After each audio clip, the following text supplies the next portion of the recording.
তারপরে তুমি আনসার করতে পারবে। চলো আজকে প্রমাণটা তাহলে তোমাদেরকে দেখাই। ধরো এখানে একটা প্যাসেজ আছে, এটা তোমাদের সিলেবাসে থাকুক বা না থাকুক, কুয়াকাটা যে প্যাসেজটা আছে এটা তোমাদেরকে আগে প্রমাণটা দেখাই। প্রমাণটা দেখো কিভাবে বের করা লাগবে উত্তর, এবং কিভাবে কোশ্চেনটার প্যাটার্নটা লিখতে হবে। এখানে ধরো প্যাসেজটা আছে, দুইটা স্লাইডে আমরা দিয়েছি। এখানে আমরা কোশ্চেনে চলে যাচ্ছি প্রথমে। এই যে দেখো কোশ্চেন এখানে বলেছে অ্যানসার দ্য ফলোইং কোশ্চেন। এখানে ধরো যে 5টা কোশ্চেন আছে দেখো। সো এখানে প্রথম কোশ্চেনটা দেখো, where does the name Kuakata come from, বলেছে কুয়াকাটা নামটা কোথা থেকে এসেছে। এখন এখানে প্রত্যেকটা প্রশ্নের উত্তরই তুমি প্যাসেজে পাবে, এবং প্যাসেজে তোমরা এটা বেরও করতে পারবে। এই সক্ষমতাটা তোমাদের এতদিনে হয়েছে, কিন্তু কিভাবে আসলে প্রশ্নটা অ্যানসারটা করলে তুমি ফুল নাম্বারটা পাবা, এই জিনিসটা তোমাদেরকে আজকে শেখাতে যাচ্ছি। দেখো প্রশ্ন সলভ করে অ্যানসার করার ক্ষেত্রে সবার আগে তোমার যেটা করা লাগবে, এই যে WH ওয়ার্ড যেগুলো আছে, এই যে দেখো WH ওয়ার্ড, এই যে হোয়াট মানে WH ওয়ার্ড, হোয়াট মানে WH ওয়ার্ড, হোয়াই মানে WH ওয়ার্ড, এখানে হাউ মানে WH ওয়ার্ড। WH ওয়ার্ড তো তোমরা বুঝো, WH রিলেটেড যা যা আছে, what, where, when, how, when, তারপরে হুইচ, হুম, এগুলা যা, হুজ, এগুলা যা যা আছে এগুলোকে বলে WH ওয়ার্ড। তোমার প্রশ্নের অ্যানসার করার ক্ষেত্রে ওই প্রশ্ন থেকে বাদ দেওয়া লাগবে WH ওয়ার্ড এবং অক্সিলারি ভার্ব, ডু, ডাজ, ঠিক আছে, এগুলা যেগুলো আছে এগুলো তোমার এখান থেকে বাদ দেওয়া লাগবে। তাহলে এটার অ্যানসারটা তোমাদেরকে আগে করেই দেখাই, একটু মনোযোগ সহকারে দেখো। তাহলে এখানে হোয়ারটা আমরা বাদ দিব, ডাজ মানে এখানে অক্সিলারি ভার্বের মতো আছে, তাহলে এই দুইটা আমরা বাদ দিয়ে দিলাম। তাহলে এই দুইটা বাদ দিয়ে দিলে কি থাকে, the name Kuakata come from. দেখো তাহলে এই যে দি নেম থেকে আমাদের আনসারটা শুরু হবে, ঠিক আছে। তাহলে প্রথম এই একটাই টেকনিক, এখানে আর কোনো টেকনিক নেই, একটা টেকনিকে তুমি উত্তরটা করতে পারবা। তাহলে WH ওয়ার্ড বাদ দিতে হবে এবং অক্সিলারি ভার্ব বাদ দিতে হবে, তারপর আমাদের কি থাকবে, বাকি অংশ দিয়ে আমরা শুরু করব। The name Kuakata come from, এখানে যেহেতু ভার্বের সাথে এস আছে তাহলে এখানে আমাদের এস দিয়ে দিবা, ওটা ছোটখাটো বিষয়, এটা তোমরাও জানো। কিন্তু আমরা মেইন বিষয় যেটা জানলাম যে WH ওয়ার্ড তুলে দিতে হবে, অক্সিলারি ভার্ব তুলে দিতে হবে, তারপরে যে অংশটা থাকবে ওই অংশ থেকে আমরা শুরু করব। এখন এটার আনসারটা আমরা বের করব প্যাসেজ থেকে। চলো আমরা প্যাসেজে চলে যাই। দেখো এখন ওটার উত্তরটা তাড়াতাড়ি বের করার ক্ষেত্রে যে টেকনিকটা, এটা তোমাদেরকে একটু বলি বিষয়টা। দি নেম কুয়াকাটা, এই যে দি নেম এবং কুয়াকাটা একসাথে, এই অংশটুকু বা শুধু দি নেম কথাটুকু যেখানে আছে তুমি ওখানে নজর দিবা। এখন কিভাবে তাড়াতাড়ি বের করবা দেখো তোমাদেরকে বিষয়টা দেখাই। এই যে দেখো এখানে প্যাসেজে চলে এসেছি, এখানে আমি পড়লাম কুয়াকাটা কুয়াকাটা কুয়াকাটা, অনেক কিছু দেওয়া আছে কিন্তু দি নেম কিন্তু নাই। কুয়াকাটা কিন্তু আছে, দি নেম কিন্তু নাই, ঠিক আছে। এখন দেখি দি নেম তাহলে কোথায় আছে। এই যে আমি কিন্তু এখানে ধরো পেয়ে গেছি। এটা তোমাদেরকে বোঝানোর সুবিধার্থে যেহেতু রেকর্ডেড ভিডিও, আমি আগে থেকে তোমাদের এখানে বোল্ড করে রেখেছি যাতে বুঝতে পারো। এই যে দেখো দি name Kuakata text it's origin. এখন এই লাইন থেকে শুরু করে তুমি যদি ধরো এখানে ফুল স্টপ পর্যন্ত লিখে দাও, এই যে, তাহলেই কিন্তু আনসার হয়ে গেল। এখন তুমি যদি চাও আরেকটু ব্রড করতে, তুমি আরেকটা সেন্টেন্স এখান থেকে নিতে পারো, মানে বিস্তারিত হিসেবে। কিন্তু এখানে এটা কিন্তু এই যে এই ফুল স্টপ পর্যন্ত একটা সেন্টেন্স এখানে নিলেই কিন্তু তোমার আনসারটা হয়ে যাচ্ছে। নামটা কাম ফ্রম মানে কোথা থেকে এসেছে এটা না বলে এখানে যেটা আছে এটা হুবহু তুলে দিলে হবে, যে দি name Kuakata text it's origin from the story of কুয়া অর রয়্যাল ডাক অন দ্য সি, বা এই সেই এগুলোর আমি অর্থ করে তোমাদেরকে বোঝাচ্ছি না, যেহেতু প্রশ্নের টেকনিক তোমাদেরকে বোঝাচ্ছি, উত্তর করার টেকনিক। এখন তুমি যদি চাও প্রশ্নের মতো তুমি আনসারটাকে রাখবা, তাহলে বলতে পারো দি নেম কুয়াকাটা কামস ফ্রম, এই যে এটা বাদ দিয়ে তুমি লিখবা কামস ফ্রম, ওটা ওখানে প্রশ্নে কিন্তু লেখাই আছে। তাহলে আশা করি খুব ভালোভাবে কিন্তু বিষয়টা বুঝতে পেরেছো। এখন আমরা পরবর্তী প্রশ্নে যাই। এই প্রশ্নেও সেম টেকনিক। দেখো এখানে বলছে what does the expression a much sought after tourist destination mean. ধরো আমি ধরে নিলাম তোমরা অর্থ বুঝতেছো না, আমিও অর্থ বুঝতেছি না, আমরা অর্থ না বুঝে একটা ধরো প্যাসেজের অর্থ কিচ্ছু জানি না, তারপরে আমরা কিভাবে আনসারটা করবো এবং প্রপারলি একদম ফুল মার্কস পাবো, এই জিনিসটা আমরা দেখতেছি। দেখো এখানেও WH ওয়ার্ডটা আমরা বাদ দিব এবং এখানে আমাদের ডাজটা বাদ দিব, তাহলে আনসারটা শুরু হবে এটা বাদ দিয়ে এখান থেকে। The expression a much sought after tourist destination mean, এখানে যেহেতু এস আছে এখানে মিনের সাথে এস দেওয়া লাগবে, মিনস দেওয়া লাগবে, যেহেতু থার্ড পারসন সিঙ্গুলার নাম্বার থাকলে ভার্বের সাথে এস বাই এস দেওয়া লাগে। তাহলে এই অংশ থেকে শুরু করে আমরা মিনস পর্যন্ত লিখে বাকি অংশটা চলে যাব প্যাসেজে। এখন প্যাসেজে এটা কিভাবে খুঁজে বের করবে, দেখো বলতেছে the expression a much sought after tourist destination, এটা কিন্তু ইনভার্টেড কমার মধ্যে রেখেছে। So a much sought after tourist destination, এই লাইনটা শুধু আমরা খুঁজবো।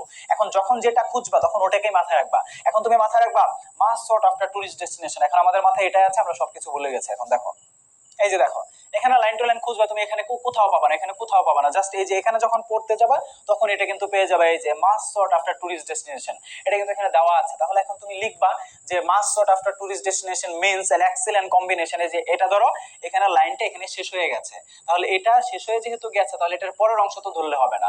এটার আগের অংশ কোন পর্যন্ত শুরু হয়েছিল, এখানে কোনো ফুল স্টপ নাই, এখানে কোনো ফুল স্টপ নাই, এই যে এটার আগে এখানে ঢাকার মধ্যে ফুল স্টপ আছে, তাহলে এটা আগের অংশ এটা পরের অংশ, তাহলে এটার অংশটুকু শুরু হয়েছে যে এক্সেলেন্ট কম্বিনেশন এটা থেকে। তাহলে তুমি ডাইরেক্টলি লিখে দিবা যে a must sort after tourist destination, ওটা তো প্রশ্নই ছিল, তারপরে মিন্স ওখানেই ছিল, তারপরে তুমি শুরু করবা an excellent combination of the picturesque natural beauty, এখান থেকে শুরু করে একদম ধরো যে তুমি এই যে এখান পর্যন্ত শেষ করলেই হবে, যে এই যে এখানে যেটা আছে যে blue sky, expanse of water of the bay of Bengal and the evergreen forest, এই পর্যন্ত লিখলে তোমার শেষ হয়ে যাবে। যেহেতু তোমার প্রশ্নটা শুরুই হয়েছে ওই অংশটুকু দিয়ে, এই যে এখানে গ্রিনার অংশ যেটা আছে এটা দিয়ে, সো ওটা তোমার আর পরবর্তীতে লেখার দরকার নেই। তাহলে দেখতে পাচ্ছ যে কিভাবে আমরা কৌশলে এভাবে কিন্তু বের করছি, এবং এভাবে আসলে প্রশ্নগুলো আনসার করা লাগবে, এবং এভাবে আনসার করলে তুমি ধরো যে একদম সর্বোচ্চ নাম্বার পাবা। আমি ধরো এখানে ধরো যে অভিনয় করছি যে আমি অর্থ জানি না এবং তোমরা অর্থ জানো না, কিন্তু আমরা প্রপার আনসারটাই বের করছি, এই টেকনিকটা কিন্তু তোমাদেরকে শেখাচ্ছি। সর্বোচ্চ শেয়ার করবা বন্ধুদের সাথে এই ভিডিওটা, যাতে করে সবাই এই টেকনিকটা শিখে যেতে পারে, তোমাদের যারা বন্ধু বান্ধব আছে। তারপরে দেখো সি নাম্বারে যেটা, তোমরা এইচএসসি তে যারা মানবিক বিভাগে আছো তাদের জন্য হচ্ছে বি ইউনিট কমপ্লিট কোর্স, যারা ব্যবসায় শিক্ষা বিভাগে আছো তাদের জন্য হচ্ছে C unit complete course. Dhaka বিশ্ববিদ্যালয়ে চান্স পাওয়ার জন্য মাত্র দুটা জিনিস লাগে, একটা হচ্ছে তোমার নিজের ইচ্ছা আগ্রহ থাকা লাগবে, আর একটি হচ্ছে সঠিক দিক নির্দেশনা। এখন এক্সপার্ট মেন্টর যদি না থাকে তোমার, তাহলে তো সঠিক দিক নির্দেশনা আসলে পাবে না, ঠিক আছে। এই সেক্টরে যারা অভিজ্ঞ তাদের কাছ থেকে তোমার দিক নির্দেশনা নেওয়া লাগবে, বা তাদের এখানে কোর্স করা লাগবে। আমি বিশ্ববিদ্যালয়ে ভর্তি কোচিং এ বিগত 6 বছর ধরে পড়াচ্ছি, সো আমাদের এখানে যদি তোমরা কোর্স করো, এখানে বাংলা ক্লাস দেওয়া হবে 30টা, ইংরেজি ক্লাস দেওয়া হবে 30টা, সাধারণ জ্ঞানের 40টা, এবং মডেল টেস্ট একদম ঢাকা বিশ্ববিদ্যালয়ের ভর্তি পরীক্ষার অনুরূপ প্রশ্ন করে হচ্ছে মডেল টেস্ট নেওয়া হবে 20টা। ক্লাস শুরু হবে 10ই অক্টোবর তোমাদের এইচএসসি পরীক্ষার শেষে। কোর্স ফি সাধারণত 6000 টাকা রাখার মতো আসলে বিষয়টা, বাট তোমাদের জন্য রাখা হবে 2999 টাকা। একদম বেসিক লেভেল থেকে শুরু করা হবে। তুমি যেই লেভেলের স্টুডেন্ট হও না কেন, দ্যাট ডাজন্ট ম্যাটার। এটার ভর্তি হওয়ার জন্য তোমার এই নাম্বার যেটা দেওয়া আছে এখানে কল দেওয়া লাগবে। ভর্তি চলছে এখন। তাহলে তুমি যদি ডাবিয়ান হতে চাও, অবশ্যই তোমার ভালোভাবে সিদ্ধান্ত নেওয়া লাগবে যে তুমি কোথায় আসলে কোর্স করবা। আর এটা হচ্ছে বি ইউনিটের কোর্স, আর এটা হচ্ছে সি ইউনিটের কোর্স। সি ইউনিটের এখানে কি কি ক্লাস দেওয়া হবে, কতগুলো ক্লাস দেওয়া হবে, এখানে সবকিছু বলা হয়েছে। বাংলা ক্লাস, ইংরেজি ক্লাস কয়টা করে, accounting class, management class, marketing, finance class, এবং আলাদা করে ফাইনাল মডেল টেস্ট দেওয়া হবে 20টা। এখানেও একই কথা যে বেসিক লেভেল থেকে শুরু করা হবে। ক্লাস শুরু হবে 10ই অক্টোবর। কোর্স ফি 6500 টাকা। সাধারণত যেহেতু সি ইউনিটে অনেকগুলো সাবজেক্ট, তো 6500 টাকা রাখতে হয় আসলে। তো আমরা তোমাদের এখানে ভর্তি হচ্ছে, যারা এখন থেকে ভর্তি হবে তাদের জন্য আমরা 3300 টাকা দিয়ে হচ্ছে ভর্তি করাবো, এবং ভর্তি চলছে হচ্ছে। ভর্তি হওয়ার জন্য তোমার এই নাম্বার যেটা দেওয়া আছে এই নাম্বারে যোগাযোগ করা লাগবে। আমাদের এখানে বি ইউনিট এবং সি ইউনিটের সম্পূর্ণ এই দুইটা কোর্সই কিন্তু অনলাইনে পরিচালিত হবে। জুমের মাধ্যমে ক্লাস নেওয়া হবে, এবং ফেসবুকের সিক্রেট গ্রুপ বা প্রাইভেট গ্রুপে ক্লাস নেওয়া হবে। লাইভ ক্লাস হবে, কোনো রেকর্ডেড ক্লাস না। ক্লাসগুলো যদি তুমি 1 মাস আগে করো, 1 মাস পরে গিয়েও তুমি হচ্ছে ওগুলো আবার নতুন করে দেখতে পারবে। এই সুবিধার জন্য আমরা লাইভ ক্লাস নিয়ে থাকবো, কোনো আলাদা করে রেকর্ডেড ক্লাস দেওয়া হবে না। আচ্ছা, what makes Kuakata an attractive tourist spot? বলতেছে কুয়াকাটাকে অ্যাট্রাকটিভ টুরিস্ট স্পট হিসেবে আসলে কোন কোন বিষয়গুলোর কারণে আসলে কুয়াকাটা সবচেয়ে আকর্ষণীয় একটা টুরিস্ট স্পট বা পর্যটন কেন্দ্র বা পর্যটনের একটা জায়গা, এটা কেন আসলে? আচ্ছা সরি, ভুল হয়ে গেছে। আমি অর্থ যদিও পড়ানোর উদ্দেশ্য ছিল না, তারপরে বলে দিয়েছে, যাই হোক ওটা সমস্যা নেই। এখন বলা হচ্ছে what makes Kuakata an attractive tourist spot. এখন অনেকেই ধরো যে বোকামি যেটা করবে, যে ছোটবেলা থেকে শিখেছে যে একদম লাইন টু লাইন খুঁজে, একদম লাইন টু লাইন খুঁজতে যাবে, দেখবে যে পুরা passage say line to line পড়ে ফেলেছে, 10 মিনিট হয়ে গেছে, তারপরে সে আনসারটা বা এই লাইনটা খুঁজে পাচ্ছে না। এখন হোয়াট মেক্স এগুলা তো তোমার খুঁজলে তুমি পাবে না, এখানে তো এটা প্রশ্ন করেছে, ঠিক আছে। তোমার খোঁজা লাগবে কুয়াকাটা অনেক জায়গায় আছে, এখন তুমি কোনটাকে আনসার করবা? তোমার এখানে প্যাসেজে খোঁজা লাগবে অ্যাট্রাকটিভ ওয়ার্ডটা কোন জায়গায় আছে। অ্যাট্রাকটিভ ওয়ার্ডটা খুঁজলে তুমি ওটার এই প্রশ্নের আনসারটা পেয়ে যাবা। এখন এখানেও ডাব্লিউএস ওয়ার্ড আছে হোয়াট, এই ডাব্লিউএস ওয়ার্ড বাদ দিবা। এখানে তো আর মেক্স অক্সিলারি ভার্ব না, মেইন ভার্ব, তাহলে এটা আমাদের বাদ দেওয়ার দরকার নেই। এটার আগে কোনো অংশ অ্যাড করে তারপরে এই অংশটুকু আমরা যোগ করে দেব। এখন আমরা প্যাসেজে যাচ্ছি, আবার দেখো আমরা এখন খুঁজবো অ্যাট্রাকটিভ ওয়ার্ডটা কোথায় আছে। এখানে নাই, আমরা এটা বের করেছি আগে। তাহলে দেখো অ্যাট্রাকটিভ ওয়ার্ডটা এই যে এখানে কিন্তু আছে, মোস্ট অ্যাট্রাকটিভ বিচেস। এই যে অ্যাট্রাকটিভ ওয়ার্ডটা এখানে পেয়ে গেছি। তাহলে এখানে কি বলবো, এই যে এটা যেহেতু সেন্টেন্সের শেষ, এখানে যেহেতু ফুল স্টপ, তাহলে এটার আগের অংশ যেখান থেকে শুরু হয়েছে সেন্টেন্সটা, ওই অংশটুকু আমরা অ্যাড করব। দেখো এখানে বলছে এই তো দ্যাট পারহ্যাপস মেক্স কুয়াকাটা, এই যে মেক্স ওয়ার্ডটাও কিন্তু পেয়ে গেছে, যে এগুলাই আসলে কুয়াকাটাকে করে তুলে one of the world's attractive most attractive bitches.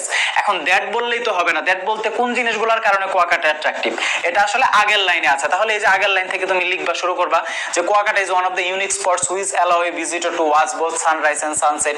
মানে সানরাইজ এবং সানসেট দুইটাই যেহেতু একটা জায়গা থেকে দেখা যায় বা ভিউ করা যায় বা ওয়াচ করা যায়, এজন্য কুয়াকাটা আসলে মোস্ট অ্যাট্রাকটিভ টুরিস্ট স্পটস, ঠিক আছে। এখন কথা হচ্ছে তাহলে আমরা বুঝলাম কিভাবে, যে ফুল স্টপের আগের অংশটুকু আমরা দেখবো। এখানে যেহেতু দ্যাট দিয়ে পুরো অংশটাকে মিন করছে না, তাহলে দ্যাট বলতে এর আগের লাইনটার পুরো বিষয়গুলোকে বোঝাচ্ছে। তাহলে এখানে আমরা পুরোটা এখানে তুলে দিব, তাহলে কিন্তু আনসার হয়ে গেল। ঠিক আছে, তাহলে এর চাইতে ইজিলি আমার মনে হয় না তোমরা এর আগে এই বিষয়গুলো দেখেছো বা এইভাবে তোমরা শিখতে পেরেছো। তাহলে তারপরে ধরো যে আমরা সবগুলাই দেখিয়ে দিই, সময় লাগুক, সমস্যা নেই। দেখো ডি নম্বরে বলছে why would one visit Kuakata. এই লাইনটা অনেকে খুঁজতে গিয়ে মাথা নষ্ট হয়ে যাবে, তারপরে প্যাসেজে পাবে না। দেখো এখানে হোয়াই মানে ডাব্লিউএস ওয়ার্ড, এটা বাদ দিতে হবে।